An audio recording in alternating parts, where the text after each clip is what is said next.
As always, the first part of our proof is to propose the task.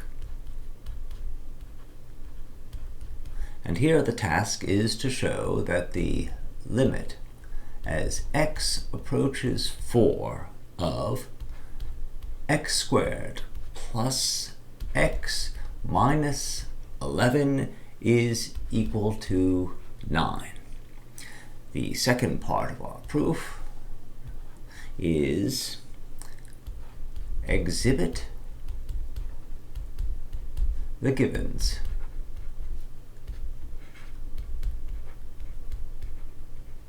And here the givens look like this. Absolute value of x squared plus x minus 11 minus 9 is less than epsilon whenever the absolute value of x minus 4 is greater than 0 and less than some delta. The given here is the definition of a limit, which I'll paraphrase thus. Even if we can't figure out the y output of an equation at a certain x input, we can, under the right circumstances, figure out what value that y output approaches as we bring the x input we're using closer and closer to some specific x. And thus, we can make the approximation of the y output as close as we please. The third part of the proof is define what we seek. In this case, we're dealing with a more complicated equation than the tangent line at a point. Although we're still showing that we can approximate the output for a certain x input, we need to think of it a bit differently to appreciate the dynamics of the equation. After all, this isn't a simple linear slope equation, it's a quadratic with two moving parts. When we break down the epsilon part of the problem, as we always do, that would be x squared plus x minus 11 minus 9, the absolute value of that. When we break this down to see if we can't find the delta within the epsilon,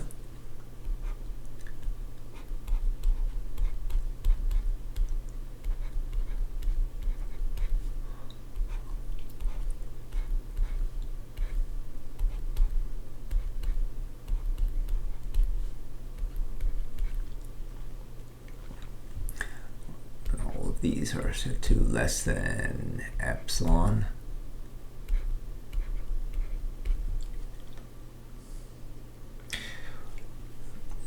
And we get to here where we can actually see the x minus 4 that we're looking for. And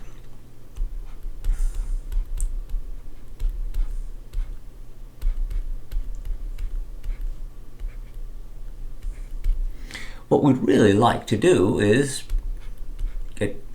handle it like this.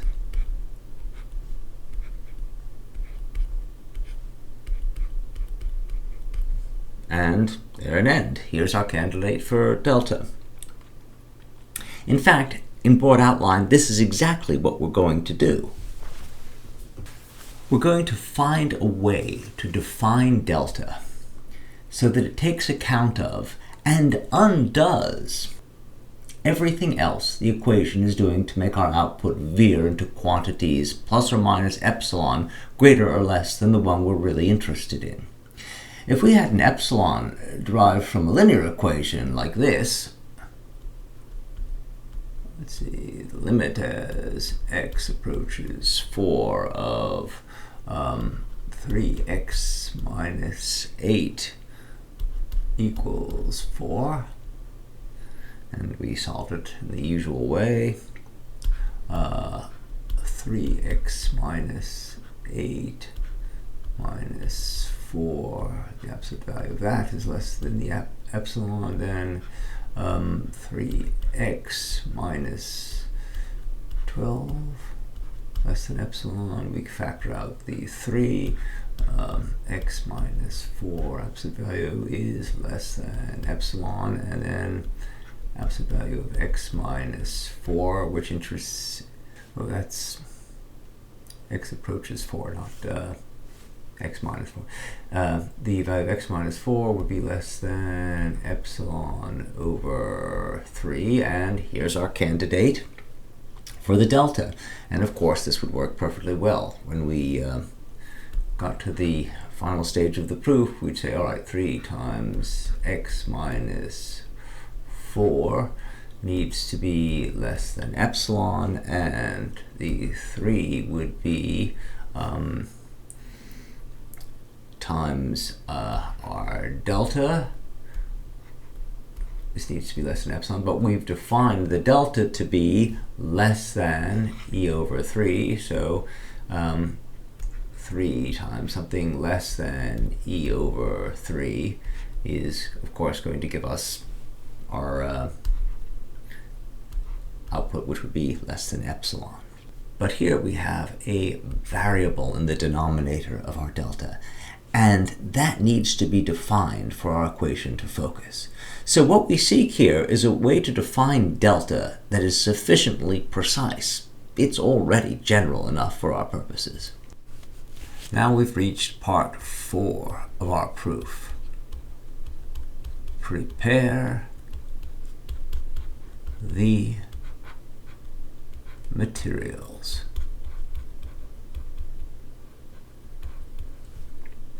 All right then, let the absolute value of x minus 4 be less than 1. Where did the 1 come from? It's perfectly arbitrary, but let's examine the graph of the equation to see why it's a good choice.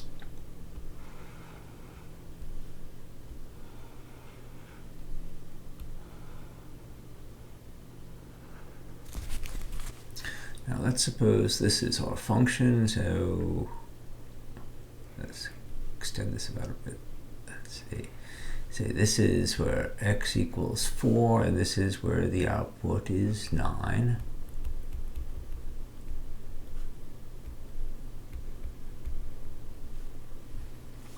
Now, we're interested in the way the output of our equation varies as we get close to the target input, which is here 4.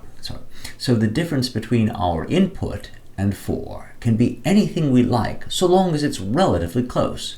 1 is a small number, it's easier to handle than a fraction or a decimal, and most importantly, we are trying to show here that whatever delta difference we allow, we can control its results totally.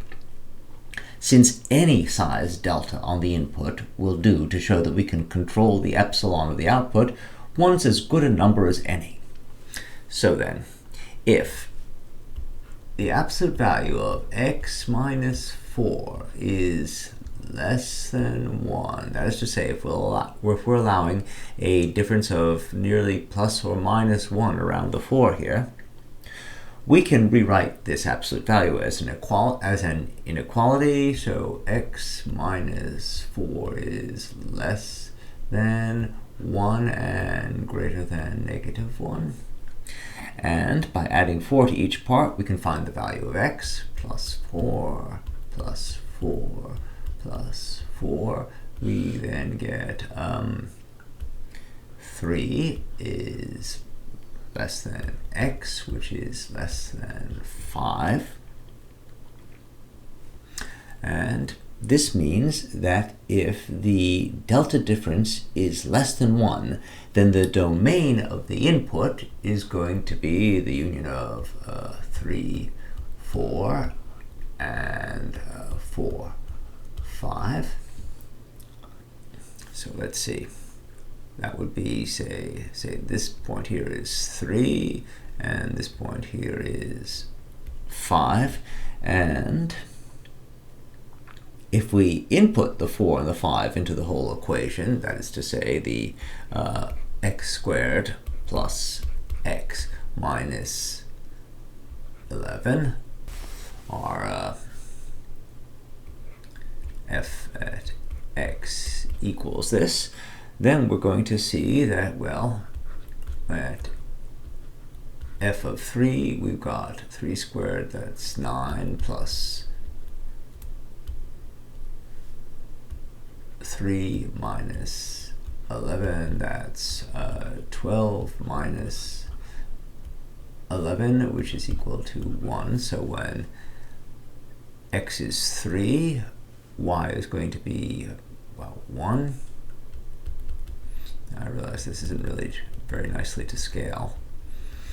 And when we set the x value to 5, we're going to get 25 plus 5 minus 11, which is equal to 30 minus 11, which is equal to 19. So when x is equal to 5, the y output is going to be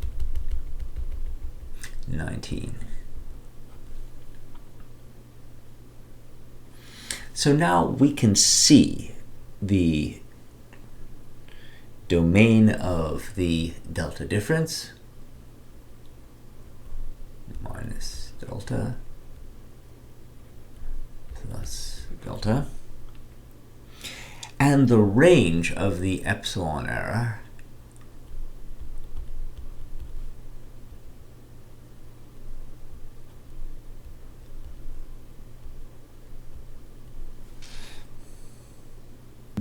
when we define the absolute value of x minus 4 as less than 1 up here.